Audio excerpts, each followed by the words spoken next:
सो hi everyone.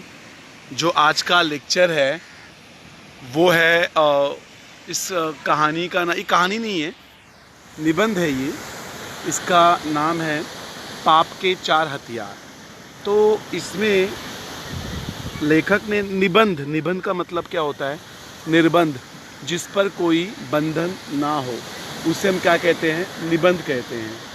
तो लेखक ने अपने विचारों को यहाँ इस पाठ के इस निबंध के माध्यम से हमें बताया है कि पाप और पुण्य में क्या अंतर होता है, या अंतर नहीं कह सकते हम, कि हम ये कह सकते हैं कि पुण्य क्या है और पाप क्या है। जैसे कि मैं आपको क्वेश्चन पूछूं, भाई पाप क्या है, तो कोई बता सकता है क्या पाप? कोई कहेगा किसी को सताना, किसी को हैरान करना, ये पाप है।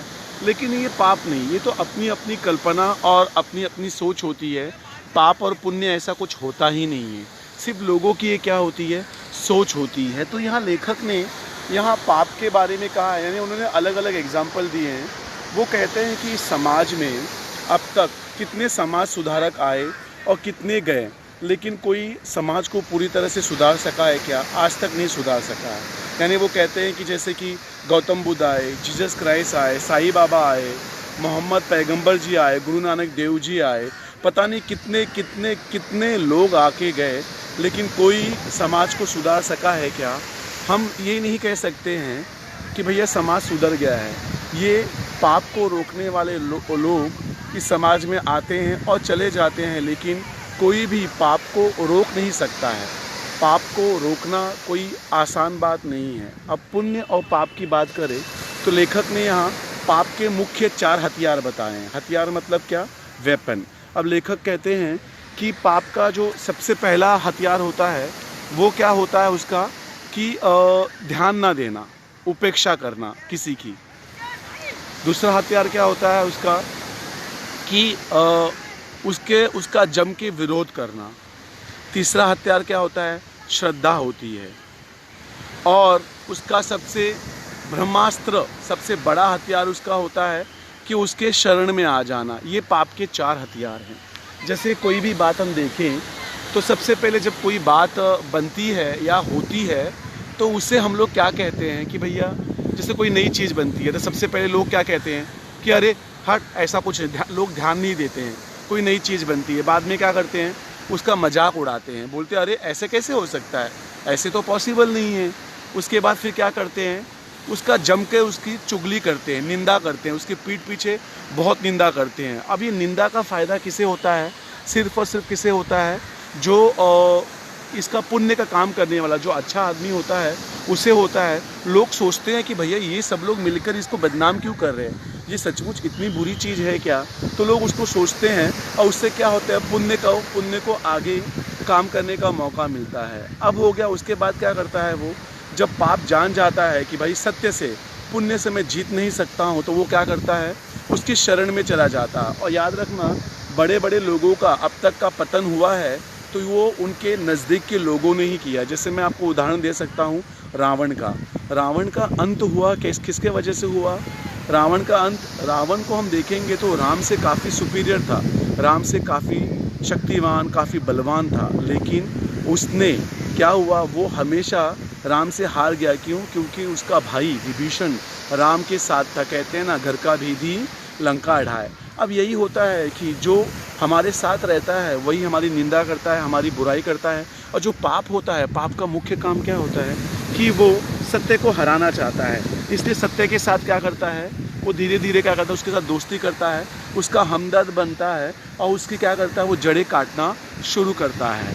अब सबसे पहले क्या होता है? जो पुण्यवान व्यक्ति होता है, पहले वो चौंक जाता है।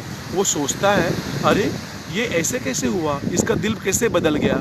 अब पुण्यवान व्यक्ति की, जो सत्यवान व्यक्ति की सबसे बड़ी कमजोरी क्या होती है उसकी? कि उसका दिल क्या होता है? मोम होता है, वो क्षमाशील होता है। और वो क्या करता है कि भैया उसको माफ़ कर देता है। और यही क्या होता है कि जो पुण्यवान व्यक्ति होता है, यही क्या होता है? वो अपना युद्ध हारना शुरू कर देता है। वो जम के फ़ायदा कहता है, वो अपना भाषण तो देता है, लोगों को बताता है पाप क्या है, पुण्य क्या, लोग समझने लगते हैं। अब क्या होता है? जो पुण्य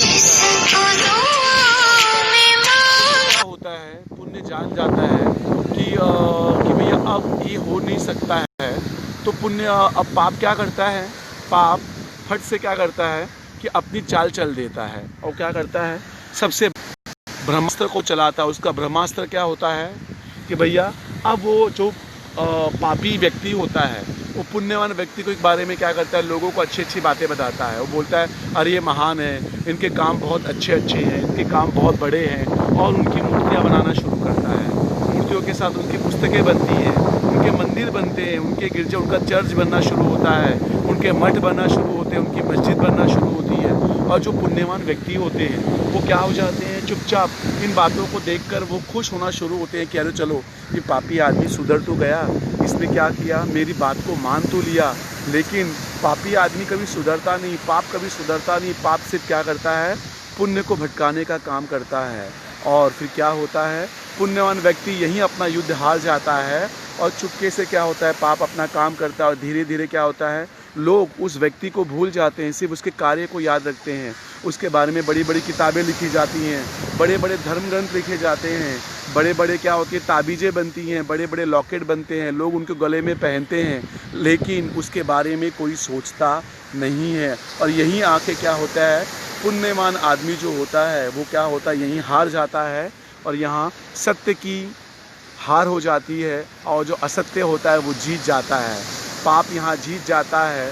और वो लेखक यहाँ कहते हैं कि मुझे बताओ, दुनिया में आज तक बहुत महान आदमी होके गए, बहुत महान आत्माएं आई, बहुत कुछ उन्होंने किया, बहुत कुछ समाज को सुधारने की कोशिश की, लेकिन समाज को कोई सुधार सका है कि आज तक कोई नहीं। सिर्फ उसी साईं बाबा आए, बड़ी बड़ी बातें की, जीसस क्राइस्ट आए, बड़ी बड़ी बातें की, मोहम्मद पैगंबर जी आए, उन्होंने बड़ी बड़ी बातें की, उन्होंने कुरान के बारे में बताया, कुरान को ज़िंदगी में उतारने के लिए कहा। लेकिन कुरान को बाहर कर लेना, कुरान को याद कर लेना, ये बहुत बड़ी बात होती है क्या?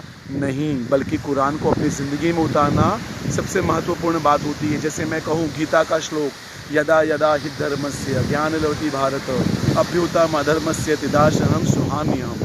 अब क्या होगा यहाँ कि बड़ी बड़ी बातें बोलकर क्या होता है, हम क्या गीता के श्लोक को याद कर लेंगे, लेकिन भगवान श्री कृष्ण ने जो गीता में कहा है, यदि हम उसको ज़िंदगी में उतारते हैं क्या? उसको हम ज़िंदगी में बिल्कुल नहीं उतारते हैं। सिर्फ़ और सिर्फ हम क्या करते हैं, इन किताबों को हम पढ़ते हैं, बस लोगों को दिखाते हैं कि हम समाज सुधारक है, लेकिन हम समाज सुधारक कुछ नहीं होते हैं। सिर्फ हम दिखावा करते हैं, ढोंग करते हैं। तो लेखक यही कहते हैं कि भैया लोग सिर्फ बड़ी बड़ी बातें करते हैं, लेकिन समाज को सुधारने की बात करते हैं। यहाँ समाज सुधारक आते हैं, मर जाते हैं, उनकी बातों को पे कोई ध्यान नहीं देता है और सिर्फ वो किताबों में बंद होकर, मंदिरों में बंद होकर, मूर्तियों में बंद होकर, धर्म ग्रंथ में बंद होकर रह जाते हैं। और क्या होता है, पाप जीत जाता है और पुण्य क्या होता है, हार जाता है। तो लेखक ने यही बताया है कि ये पाप के जो 4 हथियार है, मुख्यतः वो कुछ सिर्फ बताने की चीज़ है। लोग सिर्फ चाहते ही हैं, लोग पाप करके क्या होना चाहते हैं, सुखी बनना चाहते हैं, लेकिन आज अब नहीं, कल नहीं, परसों नहीं, पाप का जय जयकार होते रहेगा। पाप ऐसे ही फलते फूलते रहेगा, कोई भी पाप को रोक नहीं सकता है। सिर्फ बड़ी बड़ी महान आत्माएं आएंगी, चली जाएंगी, लेकिन पाप को कोई रोक पाएगा? तो लेखक कहते हैं पाप आज भी शाश्वत है, पाप कल भी रहेगा, पाप परसों भी रहेगा। पाप को हराना नामुमकिन है। सिर्फ हम बड़ी बड़ी बातें कर सकते हैं और पाप को हम कभी भी हरा नहीं सकते हैं। तो लेखक ने वही बताया है कि भाई पाप हमेशा क्या करता है, अपने मुख्य 4 हथियारों को क्या करता है, अपनाता है और सत्य को, पुण्य को हरा देता है। पाप का सबसे बड़ा हथियार कौन सा होता है? पहले वो क्या करता है, उसकी उपेक्षा करता है, ध्यान नहीं देता है। दूसरा क्या करता है, उसकी निंदा करता है। तीसरा क्या करता है, श्रद्धा से उसे अपनाता है। और फिर चौथा क्या करता है कि उसको जय जयकार करता है, उसके मंदिर, मस्जिद, गीता, कुरान, बाइबल, फिर कहते हैं बड़े बड़े धर्म ग्रंथ बनवा देता है, लेकिन वो ग्रंथ सिर्फ मंदिर, मस्जिद और गिरजाघर में ही रह जाते हैं। उन सोच को, उस विचारों को कोई भी अपनाता नहीं है। यही पाठ का नाम है पाप के 4 हथियार। तो आप लोग ये समरी को सिर्फ पढ़ लोगे तो भी बहुत हो जाएगा। मतलब पाप को हम कोई डिफ़ाइन नहीं कर सकता है, पाप को कोई कुछ बता नहीं सकता है। सिर्फ हम कल्पना कर सकते हैं कि पाप है क्या।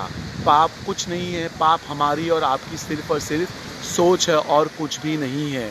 पाप के बारे में लोग बड़ी बड़ी बातें करते हैं, लेकिन पाप के बारे में कोई कुछ भी बता नहीं सकता है। सिर्फ हम पढ़ सकते हैं। तो ये निबंध में वही बताया है लेखक ने कि भैया पाप की हम सिर्फ कल्पना कर सकते हैं, पाप क्या है, पाप कैसे होता है, हम कुछ भी नहीं कह सकते हैं। करनी और कथनी में बहुत अंतर है। लोग सिर्फ बड़ी बड़ी बातें करते हैं लेकिन अपनी बातों को उस ज़िंदगी में कभी भी उतारना पसंद नहीं करते हैं, सिर्फ और सिर्फ वो बड़ी बड़ी बातें ही करते हैं। तो यही है पाप के 4 हथियार।